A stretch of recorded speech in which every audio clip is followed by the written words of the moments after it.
so hard she didn't see it coming. The single, sharp blow to the back of her head. She gasped more at the irony than the pain, and brushed it in the dark. A witch that instead of a snake, falling, gone before she ever hits the ground.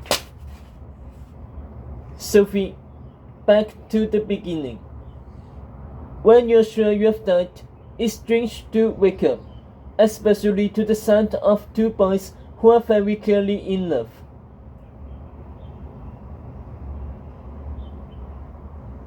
Look, William, she's got it. She got Merlin's spirit.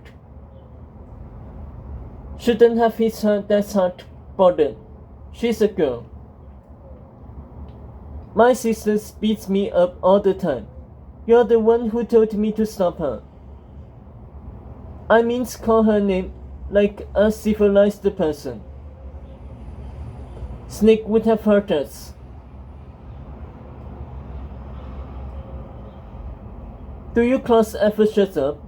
Gloated the third voice, deep and gravely, as Sophie felt rough fingers play across her eyelids. Pupils dilated, nostrils flared, just a bit of shock. It's how I wake up after a good night at the Arrow, or used to, at least. Sophie's eyes flickered open to a worthy, handsome face, floppy, wet brown curls dangling over his brow.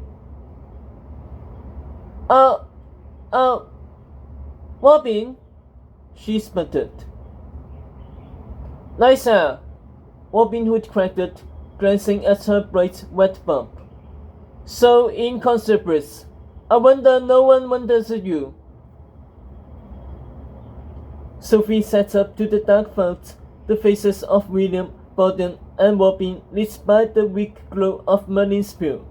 She could feel a lump rising off her skull, pain pushing behind her eyes.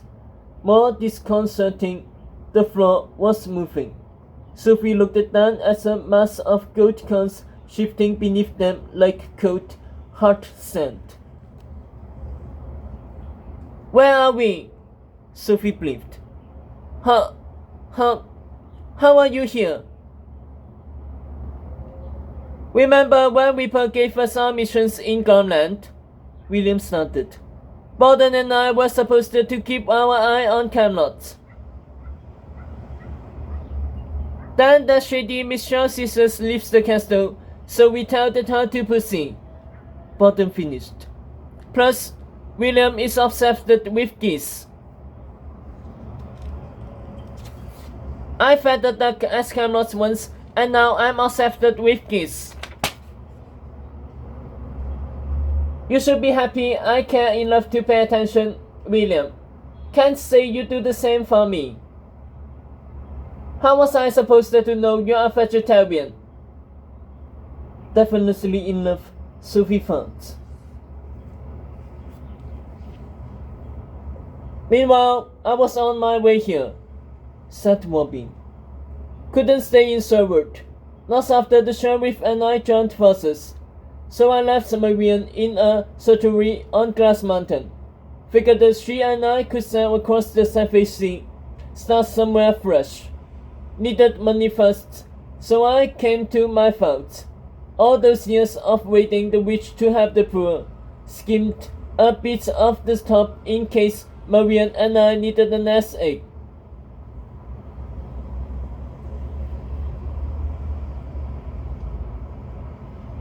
A nest egg, Sophie said, ogling the swamp of cones. This looks like the entire nest. Robin ignored her.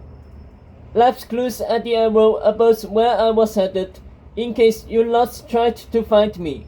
Soon as I get to proceed, I run into William and Bodkins, and before I know it, gaseous us and bring us to the woodpecker's office. Turns out Alamar needed our help. Shredheart the Snake was coming for Files 41, where the answer to Arthur's first test was. William picked it up. Bud said he'd try to stop the snake from getting it, but if he failed, it'll be up to us. So we hide in Robin's house nearby. Then efforts drop on the snake and tree and find out it's Merlin's beard he's after, said Borden.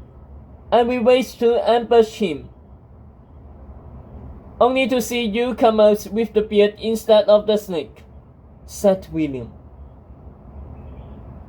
And here we are, said Robin. A girl, a beard, 2 Indians, and me.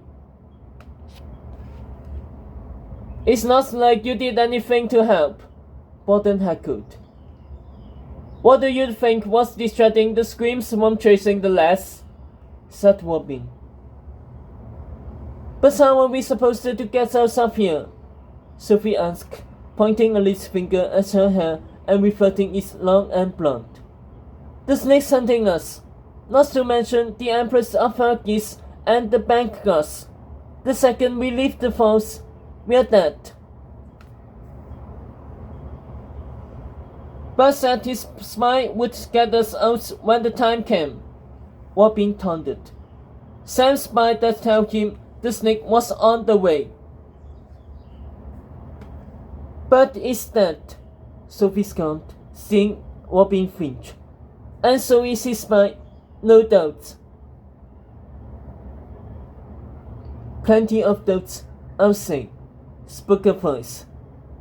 Behind them, a body surfaced, rising out of gold like a wicked dragon. Corns slaughtered of 10, young skin, the rays of 2 eyes piercing the darkness. Woodpeckers plan for everything, remember, said the stranger.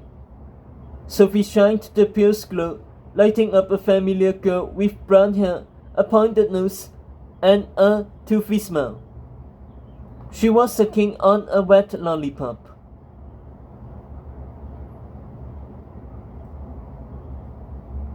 Bettina is the name.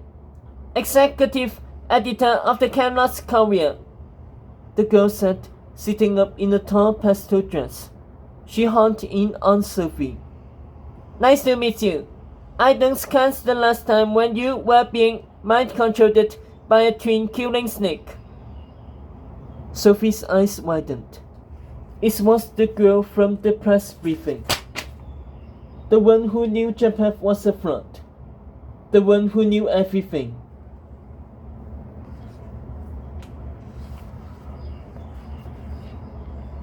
My mother is the Queen of George Jolie, Bettina explained, her voice light and fast.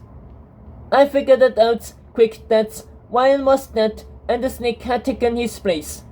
My mother didn't believe me until she went to visit Ryan and had a good look at him and realized that you were under his control. The snake demanded her key to the 4 Points vault, and my mother sent a squirrely nuts to warn me.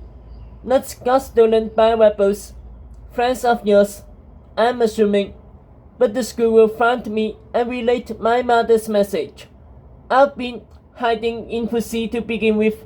It's easy to disappear here.